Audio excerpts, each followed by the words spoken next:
Hi there, and welcome to the Dawn Show. Dawn Stensland-Menti here.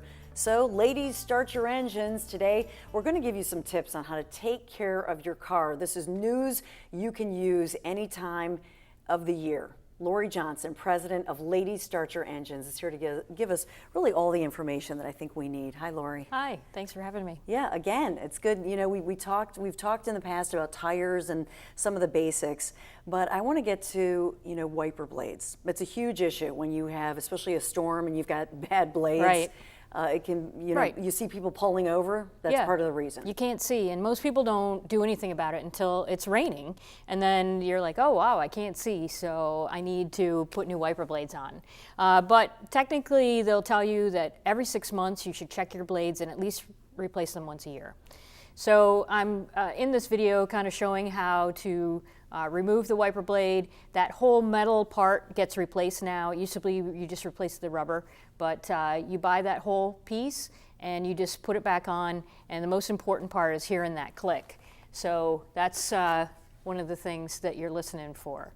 I have a wiper. I just happen to have a wiper here. Just happen to have one. You're not going to take the whole arm off, so don't do that. But for demonstration purposes, there's always going to be a little piece tab here. You're going to push it in, and it's going to allow you to just pull that right off. Okay. You can take this into the store with you or ask at the counter. Tell them what kind of vehicle you have. When you put this back on, you want to make sure that you hear that click. That means it's locked on here. Nothing worse, driving down the road and the wiper starts coming off. So that's a good thing. Bad. Yes. And you can do it yourself, or a lot of the stores now, they'll do it for you. If you buy wiper blades, they'll come out and put them on for you. So how much money do you save when you're doing it yourself?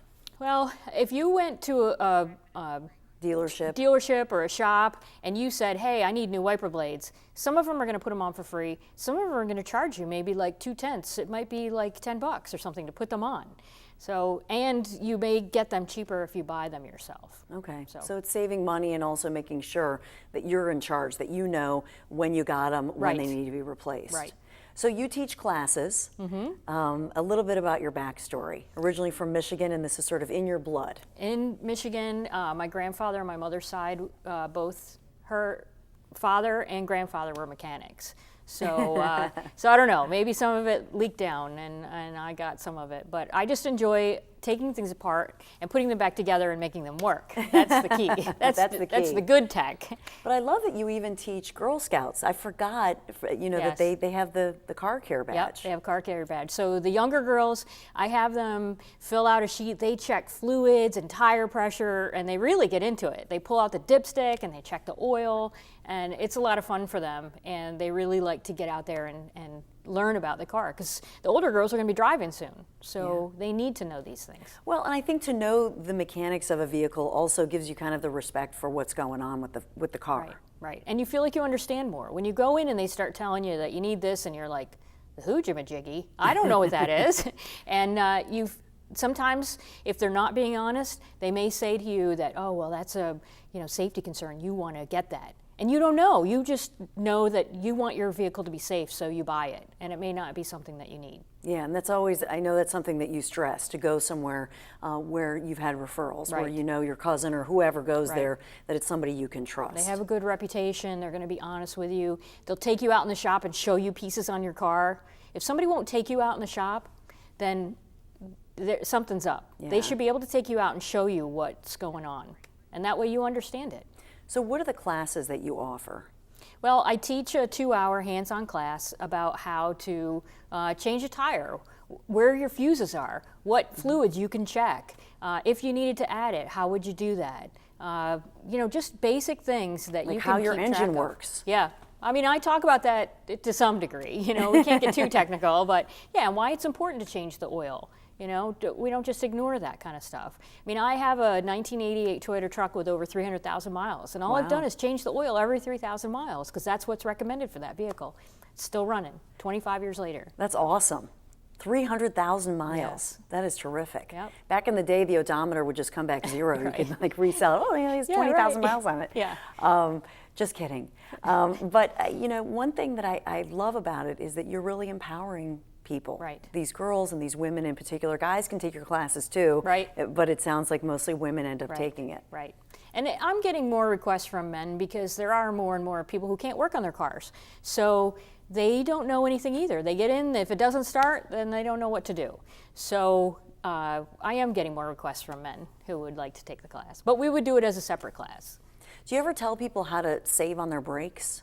In other words, how to drive better this was my dad's mantra. He would say, see, my foot's off the pedal. I'm not riding the brake. Right. Yeah, anytime your foot is on the pedal so that your lights are on, you're wearing that brake. So you just want to be careful. I tell people, you don't want to be, waiting till the last minute to slam on your brakes. But you don't need to start a block ahead of time putting your foot on the brake. The only piece that you're making happy are the techs who are working on your car, because you're getting brakes more often and you're paying me. So there's no need to ride the brake like that, especially driving 2 feet. That's what you see. They're gassing and braking at the same time. Right. And they're just wearing that pad down. Yeah, which is bad stuff. Yeah. So the air filter, is that what Yep, this that's right what here this is. This is out of my truck, one of them. And one of the things that you can check they typically get replaced about every 15,000 miles. So this is something that you can check and you can replace yourself. And why is that important? Well, because this is how the car breathes. There's 3 things that your vehicle needs, and it's fuel and air and spark.